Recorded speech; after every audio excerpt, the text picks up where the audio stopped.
Bismillahirrahmanirrahim. Assalamualaikum warahmatullahi wabarakatuh. Selamat datang untuk para Assalamualaikum warahmatullahi wabarakatuh. Selamat datang pada Bapak Instruktur kita, Pak Eko, yang baru saya lihat. Selamat datang juga Bapak Ibu peserta VCT Batch 6 Jabar. Pada kesempatan ini, perkenalkan nama saya Retna Aryani dari SMA Negeri 4 Bekasi. Saya bertugas sebagai host di sini. Di sini saya akan memberikan informasi untuk pemateri kita atau presenter kita, yaitu Bapak Lili Ahmad Muzaini Romli SPD dari SMA Negeri 4 Bekasi dan dimoderatori oleh Ibu Sofa Soliha Eshum dari SMA Negeri 12 Bekasi. Form absensi akan saya berikan nanti ketika forum tanya jawab. Baiklah, untuk mengefektifkan waktu, saya serahkan saja acara ini kepada moderator kita, yaitu Ibu Sofa Soliha. Silakan Ibu. Alhamdulillah, terima kasih banyak kepada Bu Retna. Assalamualaikum warahmatullahi wabarakatuh. Selamat sore untuk para peserta yang sudah hadir di sini. Sebelumnya juga saya terima kasih Bu Retna yang sudah memberikan saya kewenangan untuk membantu saya dalam kegiatan pada sore hari ini. Sebentar lagi kita akan bersama-sama belajar menimba ilmu tentang motivasi. Jadi Pak Lili akan berbagi motivasi mengenai untuk memotivasi peserta didik baru pada masa pengenalan lingkungan sekolah atau yang kita kenal sekarang dengan MPLS. Dan Bapak Lili, sebelumnya saya akan menjelaskan Bapak Lili Ahmad ini CV-nya ya. Bapak Lili Ahmad ini adalah guru dari SMA 4 Bekasi. Dia mengajar biologi dan pernah aktif di kesiswaan dan kini di kurikulum.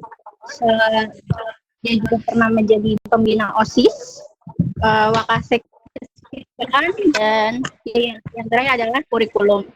Dan sedikit yang saya ingin kasih tahu ada prestasi-prestasinya. Yang pertama itu juara 1 guru SMA berprestasi tingkat Kota Bekasi 2015. Lalu juara 1 lomba membuat media pembelajaran berbasis IT kategori flash antar guru se-Bekasi di tahun 2010. Yang ketiga juara 2 tingkat nasional dalam sayembara penulisan naskah buku pengayaan kategori novel pendidikan tahun 2010. Jadi kita sangat bersyukur sekali dan kita langsung menimba ilmu dari pakarnya ya. Semoga saya tidak lebay. Ya, saya kenalkan yaitu Bapak Lili Ahmad, ML SPD. Sedikit saya ingatkan, seperti yang kita sudah ketahui, MPLS itu belakangan ini sudah menjadi peran penting juga. Guru mendapat peran penting juga dalam proses MPLS. Nah, guru juga mendapatkan banyak harus memberikan materi pada para peserta MPLS, sehingga sebenarnya kita bisa pilih bagaimana tipsnya memotivasi untuk adik-adik kita, untuk para peserta didik baru. Nah, untuk tidak berlama-lama, saya akan memberikan kepada Pak Lili. Silakan Pak Lili, dipersilakan berpanjang. Dipersilakan Pak. Iya. Halo. Bismillahirrahmanirrahim. Ya. Terima kasih. Assalamualaikum warahmatullahi wabarakatuh. Perkenalkan, nama saya Lili Ahmad Muzaini Romli.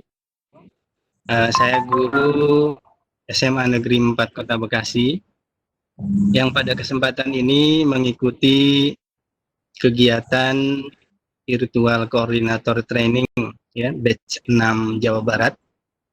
Terima kasih pada Ibu Hajah Retna Aryani SPD MPD yang sudah menjadi host pada kesempatan sore hari ini.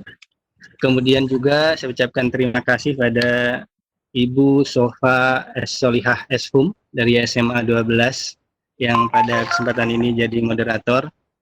Dan tidak lupa juga terima kasih pada Pak Eko selaku instruktur yang terus membimbing kami dalam kegiatan ini. Bapak Ibu yang berbahagia, semoga apa yang kita laksanakan pada kesempatan ini, ya sudah beberapa hari ini kita mengikuti pelatihan. Mudah-mudahan ini adalah salah satu nilai ibadah bagi kita di hadapan Allah Subhanahu wa taala, ya. Dan keberkahannya lah yang kita harapkan, dan juga mudah-mudahan apa yang kita ikuti ini nantinya akan bermanfaat, ya, untuk mendekatkan kita pada keridhaan Allah Subhanahu wa taala. Baiklah Bapak Ibu,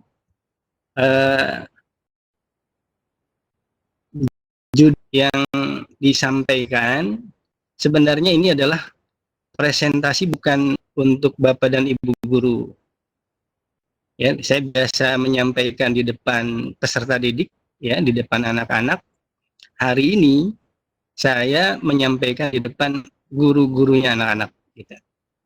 Nah, presentasi ini sebenarnya sekali lagi ini adalah presentasi yang saya sampaikan di depan peserta didik baru biasanya pada masa pengenalan lingkungan sekolah.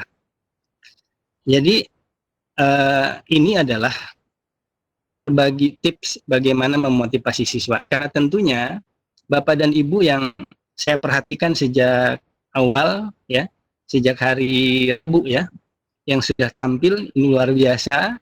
Materi-materinya pun ada yang saya sama sekali belum tahu, jadi alhamdulillah menambah ilmu dan wawasan.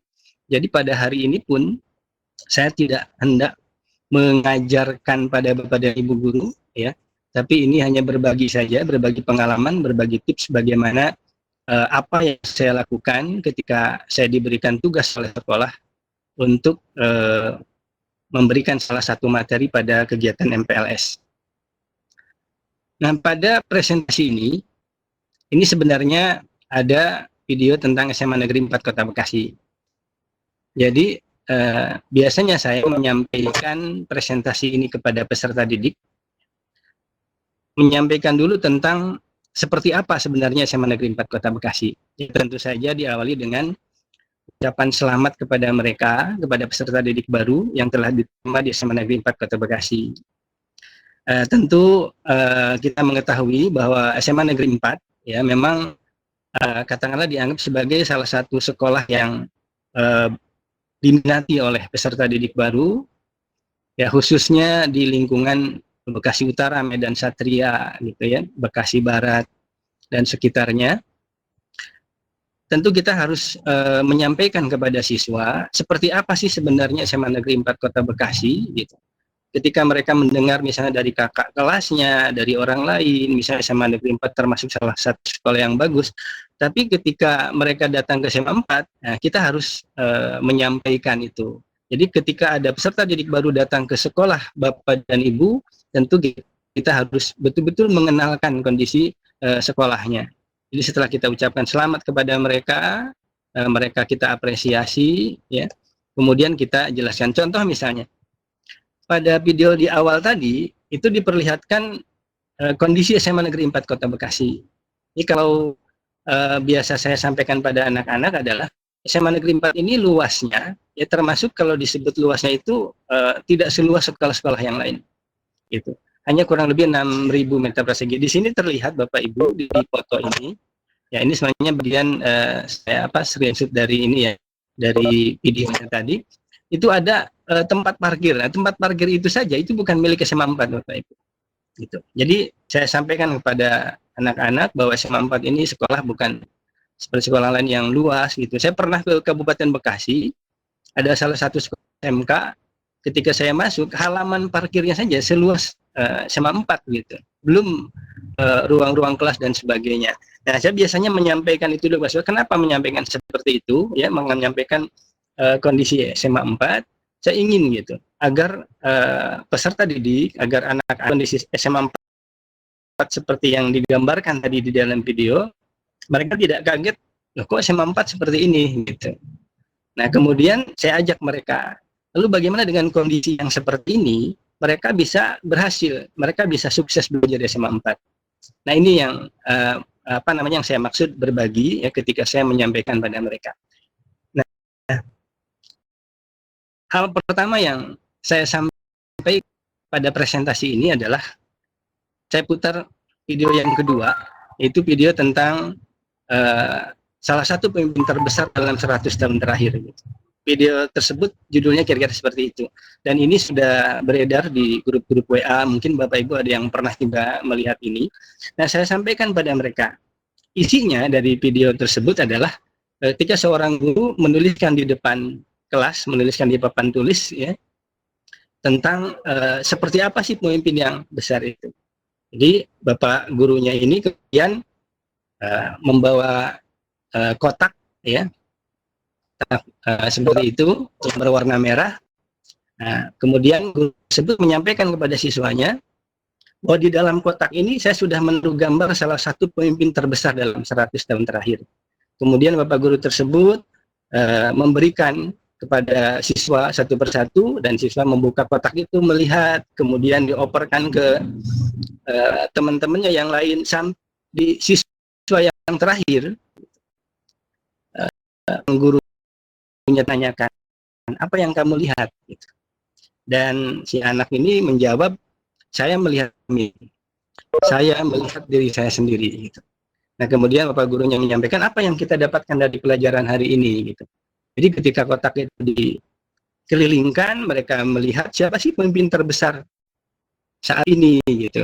Mereka ternyata melihat wajah mereka sendiri gitu, di cermin yang ada di dalam kotak itu.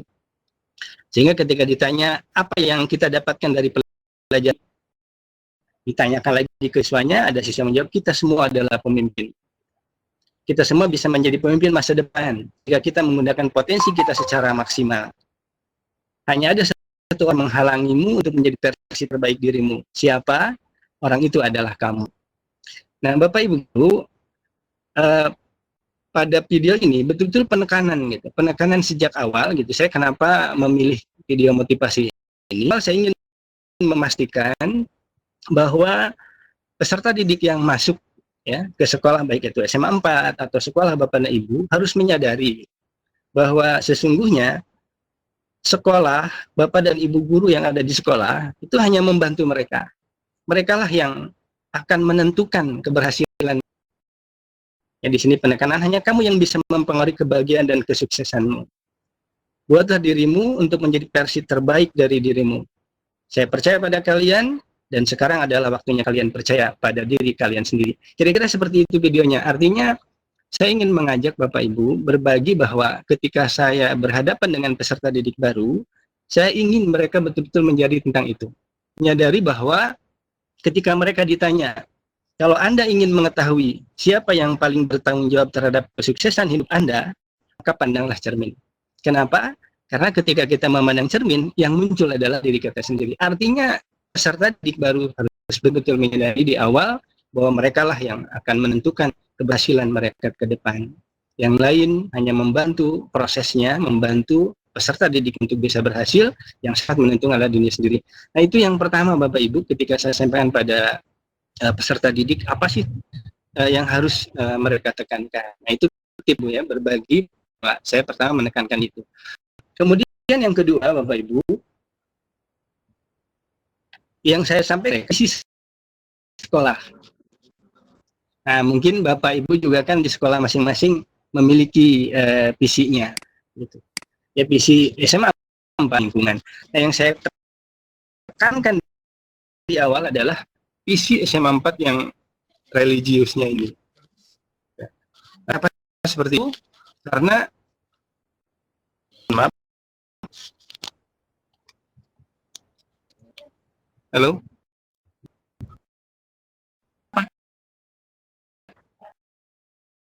Ini gambarnya berhenti. Bentar ya. Saya cek lagi ya. Sudah bisa pindah ini. Iya. Saya lanjutkan dulu lagi ya, sambil dan nanti bisa ini kembali. Ya. Nah, jadi ya. Nah, jadi tekankan ke peserta didik adalah setelah mereka menyadari bahwa mereka lah yang menentukan, ya, yang sangat menentukan keberhasilan belajar mereka di SMA 4, nah, mereka harus mengikuti pelaksanaan program peningkatan keimanan dan ketakwaan yang ada di sekolah. Kenapa? Karena ini adalah dasar gitu, fundament, tonggak gitu ya. Pertama mereka harus memiliki ini, dan di SMA Negeri 4 Kota Bekasi ada yang namanya program peningkatan keimanan dan ketakwaan. Nah di sekolah-sekolah juga ada kan, ada apa namanya, dari OSIS-nya, dari ekskul keagamaan, baik itu yang beragama Islam, Kristen, Katolik, gitu ya. Jadi Kristen Protestan, Kristen Katolik, Hindu, Buddha, gitu. Itu ada program-program ekskul yang melaksanakan program peningkatan keimanan dan ketakwaan. Karena ketakwaan kepada siswa, jadi diri mereka sendiri yang menentukan keberhasilan. Yang kedua, yuk, gitu, landasan keimanan ketakwaan ini sangat menentukan keberhasilan mereka ke depan. Dan mereka disadarkan bahwa belajar adalah salah satu bentuk ibadah. Tentunya Bapak Ibu, ketika menyampaikan presentasi ini kan kita interaktif ya Bapak Ibu dengan mereka, kita nanya ke mereka, siapa tahu mereka mungkin sudah punya jawaban gitu dari yang dimaksud gitu. Nah, kemudian yang ketiga Bapak Ibu, biasanya saya menekankan pada mereka ini, presentasinya masih bisa diikuti ya, masih jelas bisa dilihat. Nah, yang ketiga ya, penekanan yang ketiga adalah saya berusaha menyampaikan pada mereka ya apa yang dikatakan oleh Albert Einstein, hanya orang gila yang mengharapkan hasil yang berbeda tapi melakukan dengan cara yang sama gitu. Nah, apa maksudnya gitu? Maksudnya adalah salah satu contohnya gitu. Kalau mereka ingin menjadi peserta didik yang sukses, ingin menjadi peserta didik yang berhasil, ingin menjadi peserta didik yang mendapatkan hasil yang lebih baik, yang berbeda dari ketika mereka di SMP, maka mereka tidak bisa melakukan lagi cara belajar yang sama gitu. Kalau misalnya nilainya dapat 8, ingin nilai 9, tapi mereka belajarnya dengan cara yang sama ketika di SMP, ya tidak bisa gitu. Nah, ini penekanan yang berikutnya yang saya sampaikan kepada mereka bahwa berubahlah menjadi lebih baik gitu. Cara-cara belajar yang dulu di SMP yang sudah bagus ditingkatkan, kalau nilainya dirasakan ketika SMP kurang bagus, ayo di SMA ubah cara belajarnya menjadi lebih baik. Kira-kira begitu ya Bapak dan Ibu. Nah, karena kesuksesan itu ya kalau digambarkan pada ini ya, pada slide ini tidak lurus seperti itu gitu. Tidak, seolah tidak ada hambatan apa-apa gitu. Tapi kesuksesan itu perlu perjuangan, kesuksesan itu mungkin meniti jalan yang berliku-liku dan sebagainya. Nah, karena saya sampaikan juga pada mereka contohnya bahwa tidak seperti ya kalau kita melihat, kadang orang melihat seseorang yang sukses itu karena hartanya banyak, kedudukannya, jabatannya, dan sebagainya, gaya hidupnya gitu. Hanya dilihat dari kesuksesan mereka saja sekarang gitu. Padahal mereka harusnya juga mengetahui bahwa seseorang yang sukses itu sebelumnya butuh perjuangan yang luar biasa. Dengan dedikasi, kerja keras, disiplin gitu. Kadang mungkin mereka juga mengalami kekecewaan, kegagalan gitu. Tapi ketika mereka terus melakukan apa yang direncanakan untuk bisa sukses, itulah gitu. Jadi mereka tidak melihat kesuksesan hanya dari permukaan saja gitu, karena tidak ada orang yang sukses itu yang tiba-tiba jadi sukses gitu. Nah, itu yang saya sampaikan juga pada anak, sehingga saya mengajak pada mereka gitu, cara belajar ketika di SMP gitu, atau kebiasaan ketika di SMP-nya yang belum baik kita ubah. Kita ingin sukses, keluar dari zona nyamanmu. Nah, saya bisa mencontohkan pada mereka seperti apa, misalnya, ya mereka masih kurang rajin belajarnya, misalnya masih malas belajar, itu kan nyaman itu bagi mereka. Ya berubah gitu, jadi orang yang rajin belajar. Ternyata misalnya wawasannya kurang gitu, ya kurang baca, maka ayo rajin baca. Kan ada program literasi, ya dari awal sebelumnya kan ada materi-materi tentang ini ya, kalau tidak salah Bu Im itu menyampaikan ya. Kemudian ketika mereka misalnya masih kalau bekerja kelompok itu masih mengandalkan teman, itu kan nyaman buat mereka, berubah gitu. Tinggalkan zona nyaman itu pada zona nyaman yang lain gitu, yang lebih bagus gitu. bukan hanya mengandalkan teman tapi bekerja sama saat menjalankan tugas dan seterusnya gitu. Itu contoh-contoh saya Bapak Ibu. Mungkin Bapak Ibu apalagi yang ngajar di TK, di SD, di PAUD tadi kan, di SMP itu lebih paham lah tentang ini gitu, bagaimana membimbing peserta didik untuk menjadi lebih baik. Nah, kemudian yang keempat Bapak Ibu, saya biasanya menyampaikan ini ya, mungkin lihat nih video apa gitu kan. Nah, seperti yang tadi sampaikan, saya tidak mutar videonya, tapi dalam presentasi ini ada videonya gitu. Nah, jadi di awal saya sampaikan video ini. Nah, video ini adalah kisah seorang wanita ketika wanita tersebut usia 17 tahun, dia tidak diterima di perguruan tinggi. Ya, di perguruan tinggi yang diinginkannya. Usia 25 tahun ibunya meninggal. Di usia 26 tahun keguguran. Di usia 27 tahun menikah, dipenuhi kekerasan dalam berumah tangga. Pada saat seperti itulah anaknya lahir, tapi di usia ke-28 tahun dia bercerai. Dan didiagnosa oleh dokter mengalami depresi yang sangat berat gitu. Sehingga usia 29 tahun dia hidup di panti sosial ya. Dan pada usia 30 tahun bermaksud melakukan bunuh diri. Nah, tentu Bapak Ibu mungkin yang ya. Tapi ketika usia 30 tahun itu dia berpikir gitu. Ya. Dia berpikir bahwa punya talenta, punya passion, punya potensi gitu. Apa tidak dikembangkan gitu ya. Hanya kemudian dia menjadi seorang penulis, mencoba, sudah dijelaskan bagaimana caranya menjadi seorang penulis.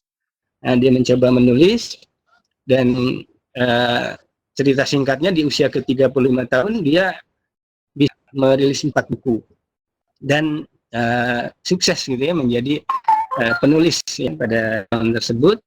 Dan tentu Bapak Ibu sudah tahu dia adalah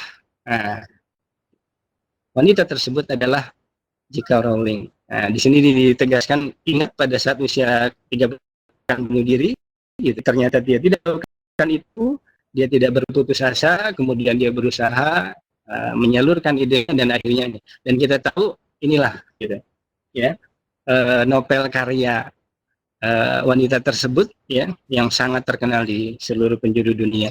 Nah, video itulah yang saya tampilkan di depan peserta didik, agar mereka mengetahui bahwa sekali lagi kesuksesan itu bukan hanya 2 pilihan, sukses atau gagal, bukan seperti itu gitu. Seseorang yang bisa mendapatkan kesuksesan, mendapatkan keberhasilan dalam kehidupannya, bisa jadi banyak mengalami kegagalan sebelumnya, gagal lagi, tapi kemudian dia mendapat keberhasilan.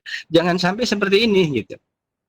Jangan sampai seseorang yang akan menggali, mencari batu mulia gitu, sudah dekat sekali gitu, tapi dia putus asa gitu, dia berbalik padahal sudah tinggal sedikit lagi akan menemukan keberhasilan.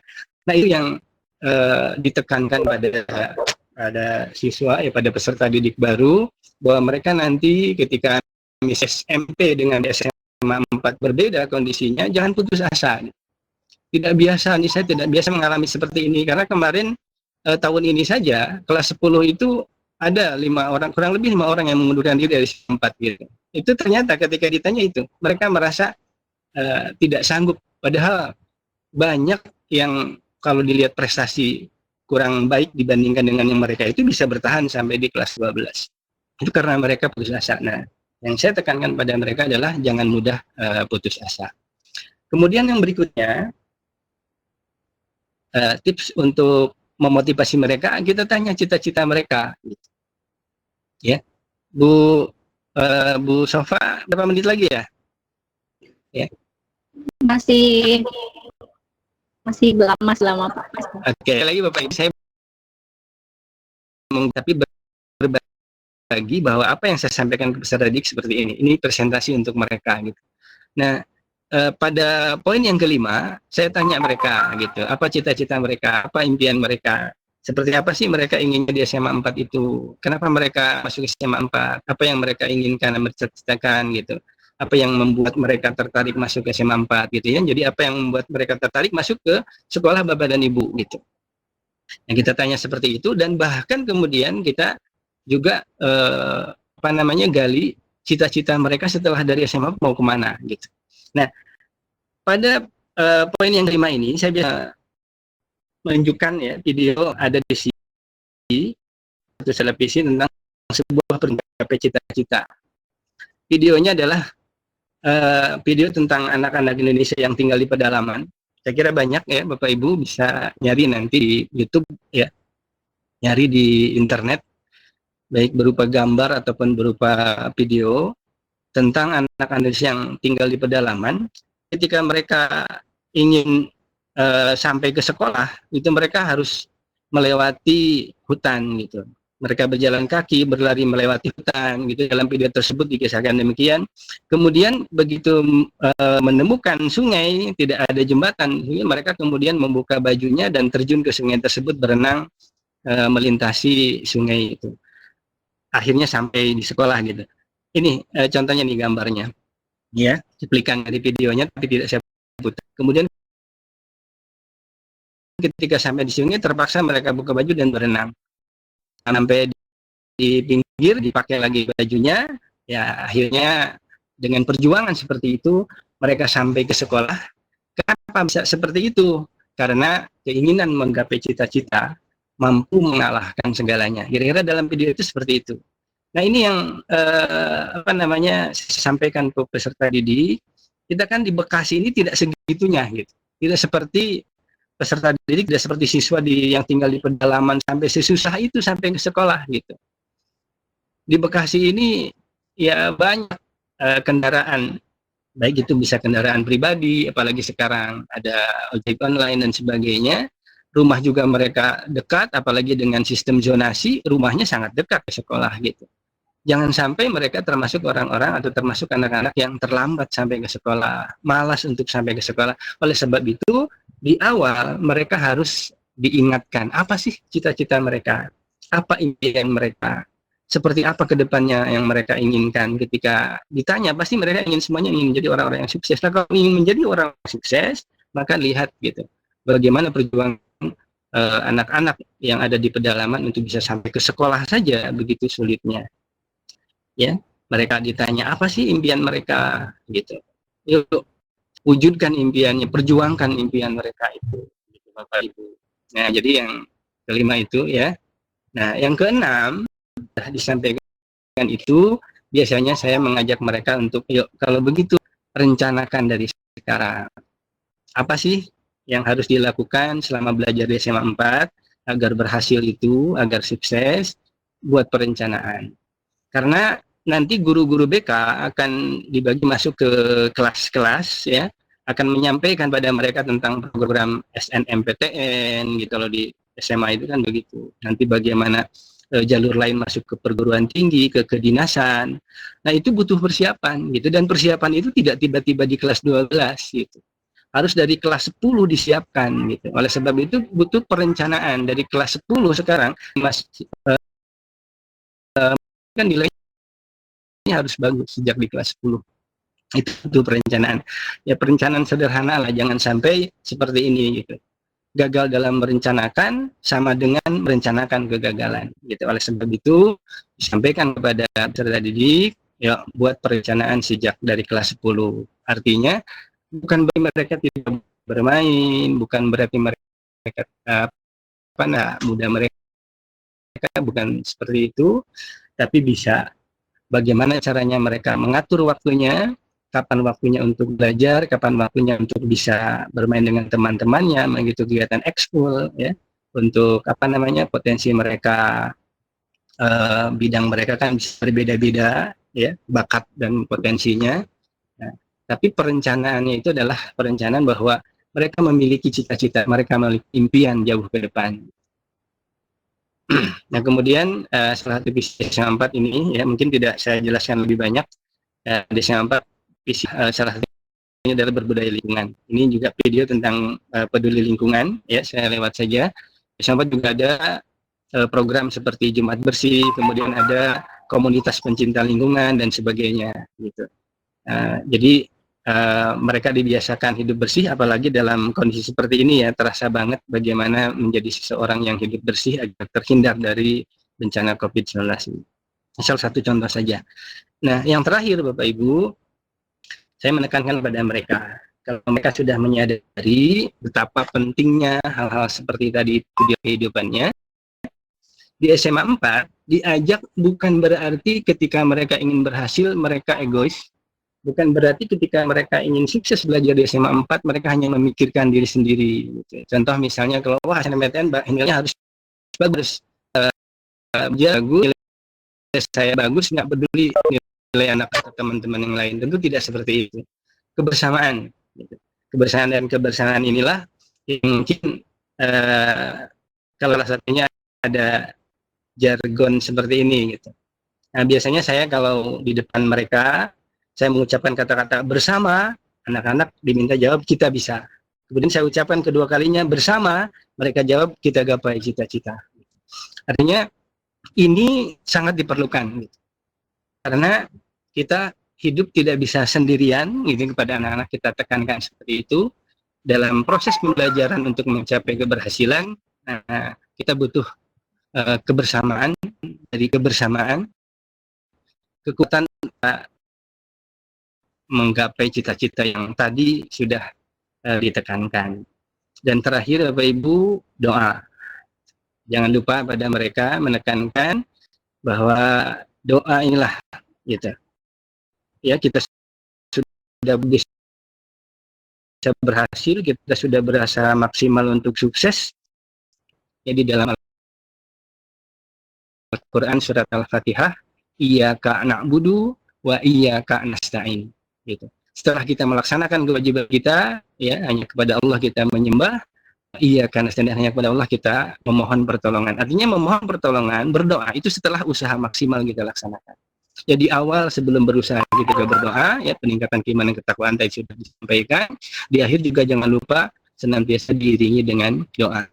Nah, kira-kira begitu Bapak dan Ibu yang berbahagia, serta pelatihan ya peserta virtual koordinator training batch 6 Jawa Barat. Ya, saya hanya berbagi pengalaman saja karena tentunya ini sudah dilakukan oleh Bapak dan Ibu. Ya, pada materi-materi sebelumnya pun sudah disampaikan bagaimana Bapak dan Ibu memotivasi siswanya, apalagi guru-guru yang di PAUD ya, di TK, di SD, itu tentunya ibu-ibu guru sangat pandai, sangat hebat ya dalam melakukan pendekatan pada anak-anaknya sehingga mereka bisa berhasil dari SMP masuk ke SMA. Berarti itu adalah kerja keras dari Bapak dan Ibu yang ada di PAUD, di TK, di SD, di SMP baru bisa ke SMA kan gitu ya. Jadi ini hanya sekali lagi hanya berbagi saja apa yang biasanya saya sampaikan pada saat MPLS itu kira-kira seperti itu. Tentunya supaya mereka tidak bosan ya interaktif dalam penyampaiannya. Dan video-video yang biasanya saya putar itu salah satunya agar mereka tidak terlalu bosan mendengarkan apa yang saya sampaikan. Demikian Bapak dan Ibu, ya, saya sampaikan pada anak-anak, selamat datang di SMA Negeri 4 Kota Bekasi, selamat dan sukses untuk mereka. Ini Bapak Ibu, terima kasih. Itu yang dapat saya sampaikan. Mohon maaf apabila ada hal yang kurang berkenan. Silakan Ibu Sofa, mungkin ada masukan bisa ya. Karena sekali lagi itu ini Rui, kita berbagi saja. Begitu apa? Terima kasih Pak atas sharing berbaginya materi tentang tips memotivasi. Sepertinya sangat menarik ya. Jadi saya lihat di sini di chat juga sebenarnya sudah ada pertanyaan-pertanyaan yang diajukan, tapi lebih afdol kalau ditanyakan sendiri kali ya. Atau Bu Dewi Ranti bisa minta tolong Bu Retna, Dewi Ranti dibuka mungkin.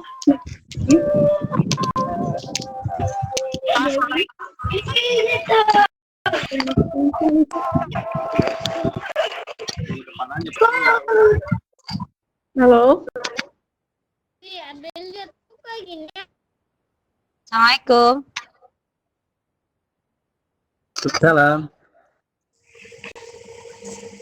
Ya, saya mau bertanya. Halo? Silakan ya. Ya, silakan Ya. Bu. Bagaimana cara kita membangkitkan inner spiritnya anak-anak gitu loh Pak. Yang susah itu kan semangat dari dalam diri sendiri ya. Kalau kita kan hanya bisa menyemangati mereka dari luar gitu. Betul. Kira-kira seperti itu aja Pak. Ya, terima kasih Pak. Assalamualaikum. Waalaikumsalam. Oke, gimana besok Pak? Langsung atau ditampung dulu? Ya, silakan langsung saja Pak, biar nanti. Langsung saja ya. Iya, Bapak Ibu sekali lagi ya, ini hanya berbagi saja karena saya yakin Bapak Ibu di tempat tugasnya masing-masing sudah banyak mengalami hal ini. Biasanya kalau kita ingin menyemangati mereka adalah kita tadi harus mengetahui dulu apa sih sebenarnya potensi mereka. Tuh. Apa sih sebenarnya bakat mereka? Apa yang mereka inginkan sebenarnya? Itu dari awal harus diketahui. Oleh sebab itu mungkin di sekolah-sekolah udah biasa juga Bu ya. Guru-guru BK masuk ke kelas itu gitu diantaranya gitu.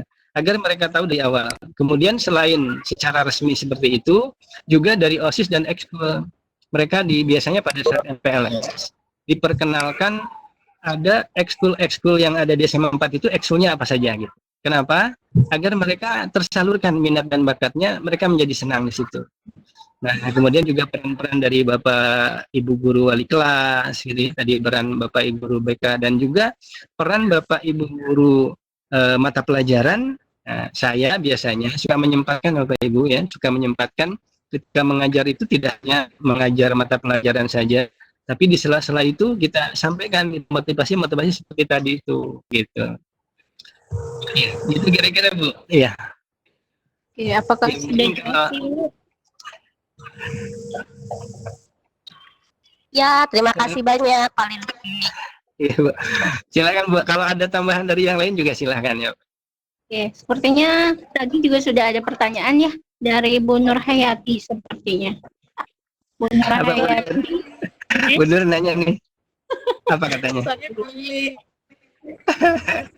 Waduh, bener yang mantap banget tadi bener materinya. Saya banyak belajar dari bener. Gimana Bu? Pak Lili ini pakar wakasai kesiswaan benar. Halo. Gimana Bu? SMA 4 kan di Kota Bekasi punya brand lah, istilahnya punya brand. Jadi motivasi yang tadi Pak Lili sampaikan benar-benar luar biasa menurut saya. Mungkin kalau kemarin-kemarin waktu kita masih dikelola oleh Kota Bekasi, SMA 4 itu kan punya brand yang daya tangkap anaknya oke. Bagaimana paling anak-anak yang sekarang saya yakin yang berbasis zonasi pasti ada yang levelnya bawah juga. Bagaimana Pak Lili untuk kita memotivasinya? Iya, betul Ibu ya. Itu tuh bawah gitu. Iya, betul. Ini dong Pak, saya pengen belajar juga. Ini paparan. Iya Bu.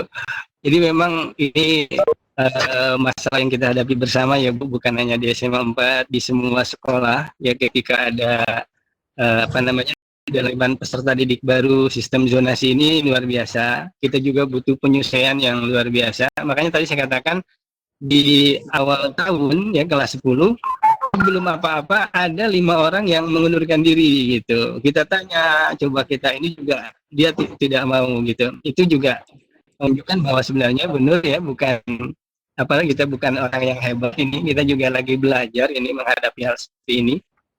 Nah, memang apa yang tadi disampaikan ini ya pada materi sebelumnya gitu oleh Ibu siapa lupa saya tadi ya, bagaimana kita mendengar gitu ya, mendengar anak-anak ini. Tadinya bagus, sekarang udah mulai nih kita ada perasaan wah ini SMA 4 punya tantangan yang luar biasa gitu untuk bisa itu. Karena memang betul benar ya, nilai yang kecil saja asal dia dekat dengan sekolah ada kemungkinan bisa diterima gitu. Nah, ini butuh ekstra kerjasama bukan hanya di kesiswaannya tapi semuanya. Kita membutuhkan kerjasama pendekatan pada mereka. Itulah sebabnya sering orang tua dipanggil itu, awalnya ada orang tua yang ketika dipanggil itu ada apa gitu, takut dari padahal itu butuh kita diskusi dengan mereka. Itu agar kita mengetahui di rumah itu seperti apa sebenarnya. Dan jadi kerjasama dengan guru BK, wali kelas, guru mata pelajaran. Nah, itu lebih mungkin kalau ini ya intinya Bu, kalau menurut saya adalah kita harus saat ini harus bisa lebih banyak mendengar peserta didik itu inginnya seperti apa, agar ketika kita sudah mendengar apa keinginan mereka, kita bersama-sama bisa mewujudkan apa yang seharusnya mereka dapatkan agar bisa mereka sukses gitu. Mungkin seperti itu benar ya. Memang bukan hal yang mudah gitu, kita juga sama-sama sedang belajar. Atau mungkin benar juga punya pengalaman yang bisa di-share benar. Kan benar juga. Terima kasih Pak Lili. Iya, sama-sama. Problemnya itu Pak Lili. Problemnya Iya, iya. Iya. kan kita Terasa, Bu. oke. Iya, SMA 4 juga terasa banget, Bu. Terasa banget, Bu. Penurunan gitu ya. Iya, makasih, Bu. Sukses Pak Lili. Iya, sama-sama, Bu. Makasih. Iya, Bu Nur di SMP Biologi nih, Bu. Bareng-bareng ya. Kalau saya guru palsu kan, bener. Bapak Ibu ya, tadi sudah disampaikan saya ngajar biologi. Padahal sebenarnya ijazahnya kimia, Bapak Ibu. Jadi saya guru palsu. Guru palsu. Silakan Bu Sofa. Oke, terima kasih untuk Bu Nurhayati atas pertanyaannya dan sudah dijawab oleh Pak Lili ya. Ada lagi yang ingin bertanya? Mungkin boleh raise hand dulu atau langsung nyalakan saja mic-nya. Hai. Ingin bertanya? Tadi ada Pak Iman Nugraha, Ibu, yang bertanya di chat. Oke, Pak Iman. Halo. Ya, Bu. Oh ya. Bu. Iya, Bu, ya. Ingin Bu. bertanya? Iya, Bu, itu tadi kan berkaitan dengan ini, Pak Lili ya. Aduh, Assalamualaikum, Pak Lili. Waalaikumsalam. Oke, saya pas dengar pas Bapak lagi MPLS memberikan kotak cermin itu saya juga sangat terinspirasi ya. Kadang nah yang jadi bukan kendala sih, ukuran cerminnya itu seperti apa, Pak? Kotaknya itu saya jadi kotak cerminnya seperti apa? Karena Iya, kita mau kotak cermin yang besar itu kan anak ini kalau cerminnya sedikit katanya seupil atau seperti apa Pak untuk kotaknya juga, Pak. iya, iya. Oke, terima kasih itu saja, Pak. Iya, terima kasih, Pak Iman. Iya, langsung dijawab nih Bu Sofa ya. Halo Bu Sofa, langsung jawab ya. Silakan, Oke. silakan. Ya, jadi gini Pak Iman, sebenarnya tadi di dalam presentasi saya tidak melakukan membawa kotak kemudian diperlihatkan kepada siswa, tidak Pak. Itu adalah video Pak, ya, video tentang seorang guru atau mungkin dosen gitu, yang menyampaikan kepada siswa di luar negeri menggunakan kotak seperti itu gitu. Jadi saya perlihatkan videonya Pak, bukan kotak cerminnya gitu ya. Kalaupun kita ingin melakukan, itu ada di gambar video tadi, ya, besarnya seperti apa, bukan yang terakhir ini, Pak ya. Nah, ini ada, coba dilihat dulu ya, bentar.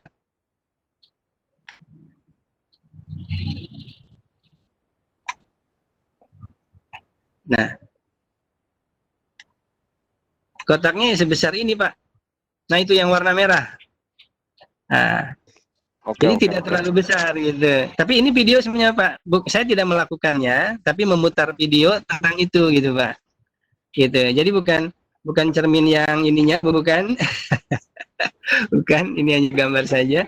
Jadi, tapi kalau misalnya ingin lebih menarik, Pak mau membawanya ya kira-kira gambarannya kotak yang berisi cerminnya adalah kotak yang berisi cermin yang seperti itu Pak. Gitu.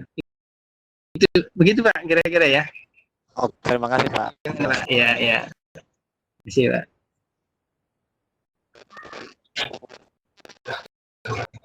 Silakan Sofa. Kayaknya sudah selesai nih, nggak ada lagi. Adakah lagi? Kalau ada baru saya. Ada yang raise hand? Tidak ada. Oh, Bu Ui. Buka mic. Ingin bertanya kali, Ibu? Iya. Ya. Silakan. Gimana, Bis? Iya, halo. Silakan. Waalaikumsalam warahmatullahi wabarakatuh. Iya, silakan. Halo, silakan. Hilang suara. Ya. SMA juga sama dari dulu sekarang tetap berteman aja sama tidak jadi menurun gitu belajar ngajar gitu kan sekarang pun tetap menjadi guru favorit sepertinya ya di Bohong itu. saya kan baru 10 tahun baru 10 tahun dulu buahnya Palu. Saya betul Palu itu dulu wali kelas saya di kelas 3 IPA gitu ya dia. Saya juga lupa. Ya gimana Pak Lili, mohon pencerahannya maksudnya saya aja setelah 5 tahun, 10 tahun ingin metode yang cocok lagi seperti apa ya ke siswa itu biar siswa juga mungkin bersemangat seperti itu belajar di kelas. Terima kasih Pak Lili. Ya, terima kasih. Ya, Bapak dan Ibu yang masih mengikuti ini ya. Di film ini ada beberapa nih gitu. Tadi ya Bu Hajah Retna Aryani SPD MPD itu murid saya juga alumni 94 Bapak Ibu. Kemudian ini ada Istresna Gumilar juga, ini murid saya. Malu juga makanya tadi saya katakan dulu saya menyampaikan materi misalnya motivasi ini di depan anak-anak, sekarang di depan ibunya anak-anak ini ya, bapaknya anak-anak. Ya, pada dasarnya mungkin sebenarnya saya juga ini ya, kalau misalnya mau nanya berarti harus nanyanya ke ya contoh kayak ke Bu Retna, ke Bu Eis nih dulu saya gimana sih gitu misalnya, kalau bisa membuat mereka termotivasi. Tapi pada intinya yang saya rasakan adalah bagaimana caranya agar apa yang kita sampaikan didengarkan oleh peserta didik, tentu kita harus memberikan contoh gitu. Contoh disiplin. Mungkin Bu Retna ya, Bu Eis ini pernah lihat lah, saya kalau menggunakan baju pramuka itu harus selalu lengkap pramukanya gitu, harus selalu dengan dasi pramukanya gitu ya Is ya. Jadi kalau menggunakan baju pramuka lengkap dengan baju pramukanya. Kenapa? Karena saya ingin memberikan contoh pada mereka. Karena dulu ketika saya SMP, saya dilantik menjadi pramuka Garuda. Salah satu janji ketika menjadi pramuka Garuda itu adalah harus ketika menggunakan pakaian pramuka itu harus lengkap dengan dasi pramukanya. Digunakan sejak dari rumah, kalau mau dibuka juga kalau sudah pulang ke rumah. Kira-kira seperti itu gitu. Jadi ada hal-hal tertentu yang harus dilakukan adalah memberikan contoh pada mereka. Gitu. Jadi kalau kita ingin mengajarkan mereka disiplin, ya kitanya harus disiplin. Ingin mengajarkan pada mereka tentang keimanan dan ketakwaan, maka kita harus lebih dulu memberikan contoh itu. Ingin mengajarkan pada mereka rajin gitu, maka kita pun harus menunjukkan bahwa kita melakukan hal seperti itu gitu. Mungkin itu guys ya. Mungkin dulu pengalaman gimana yang anak-anak langsung ya dirasakan gitu. Memang sangat dari atas sampai bawah mau lengkap juga. Anak-anak sekarang ya alhamdulillah. Lanjut Bu Sofa. Terima kasih Is. Oke, terima kasih untuk Boys atas pertanyaannya. Mungkin sudah kali ya Pak ya? Atau masih ada yang ingin bertanya? Sepertinya. Saya Bu. Saya Oh ada. Siap, silakan. Ya. Baik, nama saya Ibu Suci Harmeti dari SMP Negeri 1 Tambelang. Saya mau bertanya atau apa saya nggak tahu judulnya. Tadi kan katanya karena zonasi akhirnya menurun. Saya hanya mau menanyakan itu siswa yang bagus-bagus tadi itu pada kemana dan apakah larinya pada daftar ke swasta yang bayarannya mahal supaya tak bagus anaknya atau seperti apa? Karena yang tahu teman saya itu sampai berpikir ya Allah bayaran mahal pun akan saya kejar seperti itu. Tahu aja kalau di sana seperti apa. Gitu aja Iya. Pak. Iya. Ya memang ini yang kita alami bersama ya Bu ya, mungkin termasuk di sekolah Ibu juga. Nah yang Kalau di saya mungkin yang enggak pakai zonasi. bukan, Dan maksudnya maksudnya kebetulan gimana? saya mah standar. Tapi ini kebetulan ada anaknya temen itu kan jadi tadinya sekolahnya sudah bagus. Perkiraan dia kalau lulus SMP itu mau masuk SMA yang bagus tadi. Ternyata karena zonasi akhirnya dia lebih memilih sekolah yang swasta itu walaupun biayanya mahal. Kata kalau itu untuk yang mampu. Bagaimana kalau dia memang uangnya itu nggak ada tapi dia memang pinter kan kasihan tuh. Nah, itu bagaimana menurut Bapak gitu? Iya. Memang kalau kita lihat juknisnya ya Bu, kan ada Bu, ada yang untuk KETM, ada untuk yang berprestasi, ada zonasi, walaupun mungkin presentasinya gitu ya, presentasinya harus dilihat lagi oleh pemerintah. Mungkin untuk juknis PPDB yang akan datang, mudah-mudahan proporsional Bu, termasuk yang berprestasi. Jadi masih tetap ada yang rumahnya jauh, yang prestasinya nilainya bagus, masih ada yang masuk ke SMA 4. Kemudian juga masih ada, ya memang tidak sebanyak sebelumnya gitu. Karena kalau sebelumnya banyaknya bagaimana yang sejauh dimanapun gitu bahasanya mereka bisa daftar, bisa masuk ke sini gitu. Nah sekarang memang disebut penurunan itu bukan berarti bahwa tidak ada siswa berprestasi, tapi mungkin persentasenya dibandingkan dengan sebelumnya yang berprestasi agak menurun gitu jumlahnya. Tapi sekali lagi, itulah mungkin tantangan kita bersama, bagaimana caranya agar siswa yang tadinya waktu di SMP, siapa tahu ketika di SMP tidak berprestasi itu bukan karena dia tidak bisa sebenarnya gitu, tapi karena dia belum mendapatkan bimbingan yang lebih baik untuk bisa berprestasi gitu.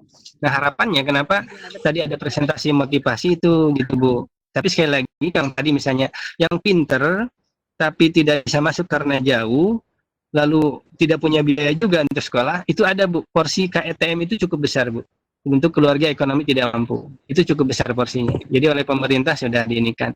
Nah mungkin untuk tahun ini pun selain dia bisa melalui jalur KETM, ya keluarga ekonomi tidak mampu, dia pun bisa melalui jalur prestasi yang nampaknya untuk prestasi sekarang ini presentasinya akan diperbesar lagi Bu, seperti itu mungkin yang saya bisa sampaikan Bu.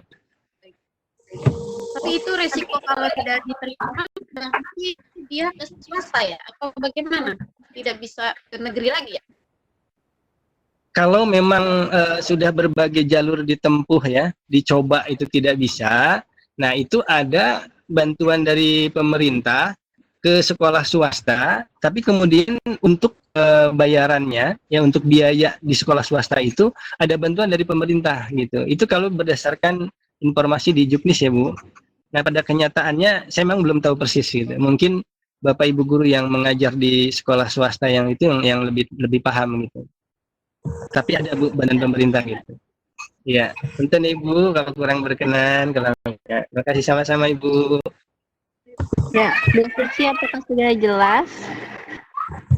Oh, sudah, terima kasih Bu Nova. Halo? Sudah jelas? Sudah, alhamdulillah, terima kasih. Sama-sama Ibu. Sama Ibu. Oke, ada lagi kah yang bertanya?